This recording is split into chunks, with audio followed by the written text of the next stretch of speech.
কক্সবাজার জেলার ইনানী সৈকতে অবৈধভাবে দোলনা বসিয়ে ব্যবসা চালাচ্ছেন বীজকর্মী মোহাম্মদ বেলাল উদ্দিন।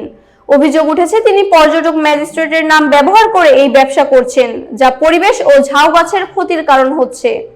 কক্সবাজার থেকে আরাফাত শিকদারের প্রতিবেদন। বিশ্বের দীর্ঘতম সমুদ্র সৈকত কক্সবাজারের ইনানী পয়েন্টে অবস্থিত ঝাউ গাছগুলো সৌন্দর্য রক্ষার্থে এবং পর্যটকদের সুবিধার্থে সরকারি বন বিভাগের উদ্যোগে লাগানো হয়েছিল। কিন্তু দীর্ঘদিন ধরে জেলা প্রশাসনের বিচ ম্যানেজমেন্ট কমিটির সদস্য মোহাম্মদ বেলাল উদ্দিনের নেতৃত্বে ইনানী সৈকতের ঝাউ বাগানে অবৈধভাবে দোলনা বসিয়ে ব্যবসা চালিয়ে আসছেন। এর ফলে ঝাউ গাছের ক্ষতি হচ্ছে এবং পরিবেশও বিপর্যস্ত হচ্ছে।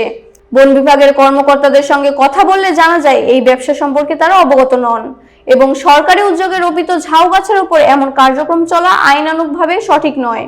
এ বিষয়ে সংবাদকর্মীদের উপস্থিতিতে বেলাল উদ্দিন জানান, তিনি এবং তার সহযোগী দুইজন বীজকর্মী মোহাম্মদ নাজিম উদ্দিন ও মোহাম্মদ মঞ্জুর আলম এই ব্যবসা চালাচ্ছেন।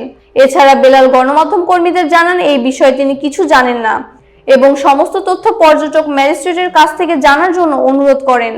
তবে পর্যটক ম্যাজিস্ট্রেট মোহাম্মদ তানভীর হোসেন ফোনে জানিয়েছেন যে তিনি এ বিষয়ে অবগত নন। এই পরিস্থিতিতে যদি এই ঝাউ গাছগুলো নষ্ট হয়ে যায় তবে কক্সবাজারে আসা লাখো পর্যটকের জন্য পরিবেশগত ঝুঁকি তৈরি হতে পারে।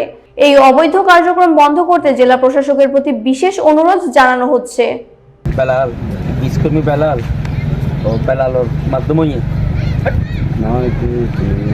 বেলাল নাজিম মঞ্জুর তিনজনে করি তিন একজন তো হঠাৎ ধরল কিছু সার তার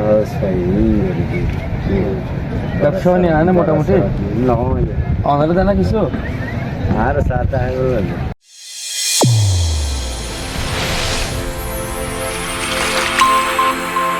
চ্যানেল A1 হৃদয় রেসপন্স।